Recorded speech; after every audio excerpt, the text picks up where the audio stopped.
A diferença entre o conhecimento da universidade e o conhecimento que leva a não votar no PT e ainda as perseguições da democracia relativa, que agora é democracia relativa municipal também. É isso que você vai ver no vídeo de hoje. Vem comigo. Aconteceu na noite de ontem, quinta-feira, a cerimônia de celebração dos 90 anos da Universidade de São Paulo. E essa cerimônia contou com a participação de Lula. Lula, por sua vez, fez um discurso. E você que acompanha esse canal aqui, que expõe as principais mentiras, hipocrisias e incoerências do mundo político, já sabe que se tem discurso de Lula, tem conteúdo assim para ser mostrado aqui no canal. E o grande foco do que eu trago aqui hoje é o conhecimento. Até porque Lula dedicou grande parte do seu discurso a esse tema. Bom, eu vou deixar que você veja primeiro um trecho para depois comentar sobre ele.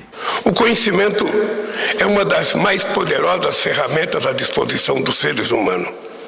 Ele tem sido desde sempre o motor da evolução da humanidade.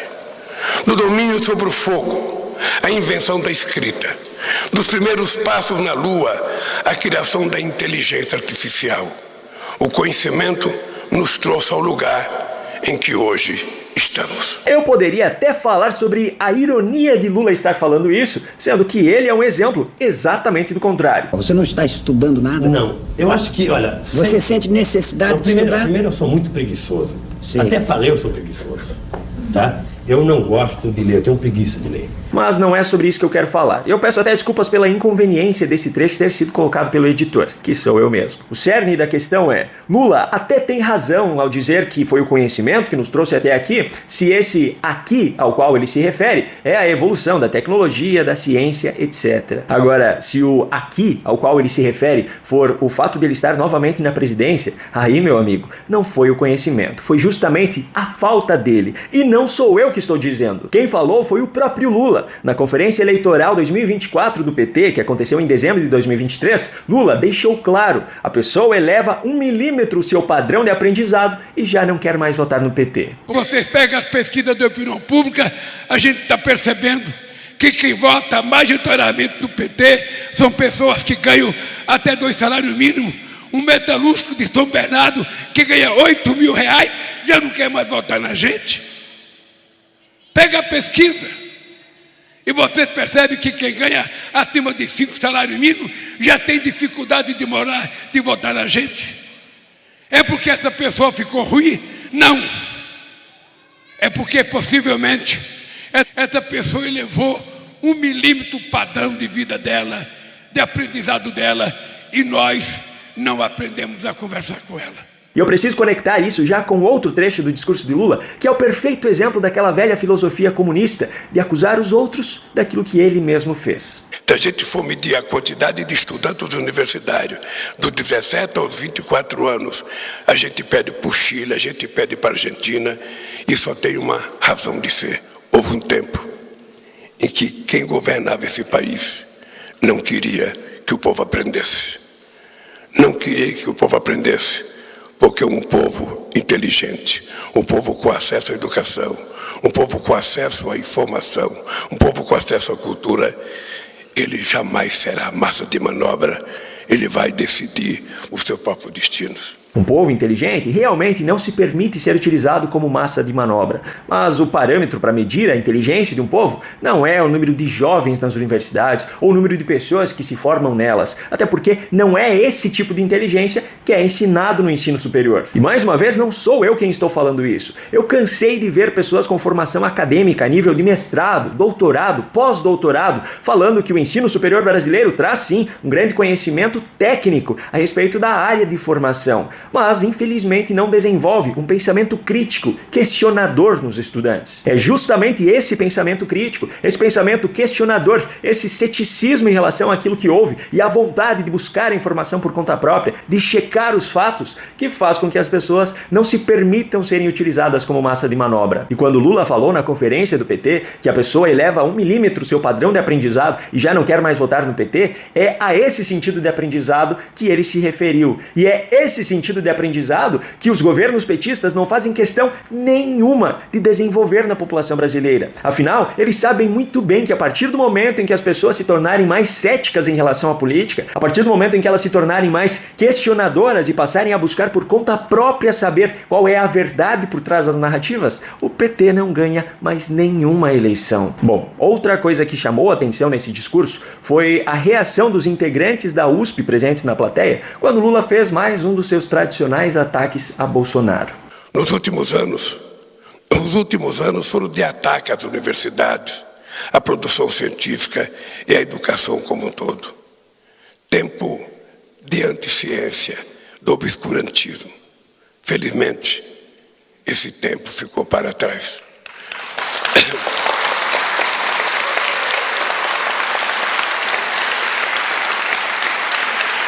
Eu não preciso falar nada, né? Agora, o outro assunto que eu preciso tratar nesse vídeo são as recentes operações que tiveram como alvos parlamentares de direita e que, coincidentemente, são também pré-candidatos nas eleições municipais de 2024 em grandes cidades. Para expor as controvérsias nessa situação, eu trago o meu comentário no programa Hora Notícia de ontem. Quero a sua opinião em relação a tudo isso que aconteceu no dia de hoje. Berenice, falando agora como cidadão brasileiro, como representante do povo verdadeiramente, o que nós estamos testemunhando agora é mais um dos capítulos tenebrosos da história do Brasil, só que esse livro, infelizmente, ou felizmente, não sei, não é um livro original, ele é um livro traduzido do espanhol. Nós já limos essas histórias em Nicarágua, Venezuela e outros países com ditadores de esquerda. No caso da Nicarágua, por exemplo, citei na semana passada, inclusive, mais de 200 pessoas sendo consideradas traidoras da pátria e perdendo todos os seus direitos civis e políticos também. Talvez o nome desse livro seja Democracia Relativa aqui no Brasil, porque temos sim uma democracia. Assim como Lula falou que na Venezuela há eleições, assim como no Brasil também há eleições, há sim eleições lá na Venezuela, mas não há opositores, não há adversários. No ano passado, se eu não me engano, foi no mesmo dia em que Bolsonaro foi condenado à inelegibilidade, a Maria Corina Machado, que era a principal opositora do Maduro, também foi condenada à inelegibilidade.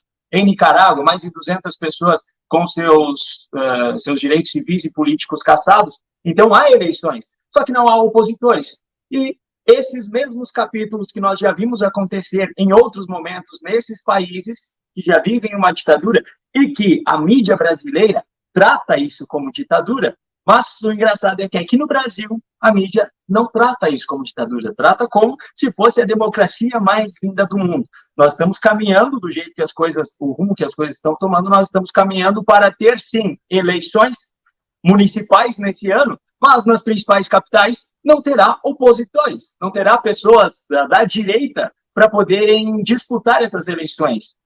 O Carlos Jordi e o Ramagem, ambos eram pré-candidatos. O Ramagem ao Rio de Janeiro e o Jordi a Niterói, se eu não estou enganado. O Lula, no ano passado, o Lula e toda a sua equipe perseguiram incansavelmente Bolsonaro. Surgiram 1 milhão de narrativas diferentes, 1 milhão de argumentos diferentes para tentar prender Bolsonaro e nenhum deu certo até agora. Nessa semana, com a delação do Rony Lessa, teve gente até, o Boulos, que inclusive é candidato a prefeito em São Paulo, que teve a capacidade de dizer que Bolsonaro havia dado passaporte diplomático para familiares do Domingos Brazão. O Boulos, como candidato a prefeito, imagino que ele saiba que existem leis nesse país e se ele tivesse o mínimo de consciência, ele teria pesquisado no Google primeiro para ver que existe um decreto de 2006 que diz que o passaporte diplomático é concedido aos membros do Congresso Nacional e ao seu cônjuge, companheiro e aos dependentes. Isso é regulado pelo Ministério das Relações Exteriores. E esse decreto de 2006 foi assinado, adivinha por quem? Quem era o presidente em 2006? Luiz Inácio Lula da Silva. Por que eu trago esse exemplo? Porque hoje qualquer coisa serve de narrativa para a esquerda para tentar tirar os seus opositores do caminho. Carlos Jordi e Ramagem são os alvos da vez. Bolsonaro continua com o alvo no meio da testa e, como já foi avisado, haverão outros alvos agora. E eu ainda destaco aqui, o Carlos Jordi fez um pronunciamento ontem, pela forma como foi a abordagem na casa dele, a busca e a apreensão. Ele falou que ele mora em um condomínio, a casa dele tem muros fechados, a casa é trancada e o quarto dele é trancado. A polícia bateu na porta do quarto dele, na porta do quarto, e quando ele abriu a porta do quarto, já estavam com um fuzil apontado pedindo se ele não estava armado. Ele não cometeu nenhum crime, ele é suspeito. Agora eu pergunto, o coronel Tadeu, se um policial resolve abordar um suspeito na rua, resolve entrar na casa dele porque suspeita que ele tem uma carga de drogas lá, e ele apreende essa droga, não é mais fácil que o policial seja preso do que o próprio traficante? Se você gostou desse conteúdo, aparecerão agora no canto da sua tela recomendações de outros vídeos aqui do canal para que você os assista, caso ainda não tenha feito. E se você quer receber mais conteúdos como esse, se inscreva no canal e ative o sininho de notificações. Essa é a única forma de garantir que o YouTube entregará a você esses vídeos. Um grande abraço e até o próximo vídeo.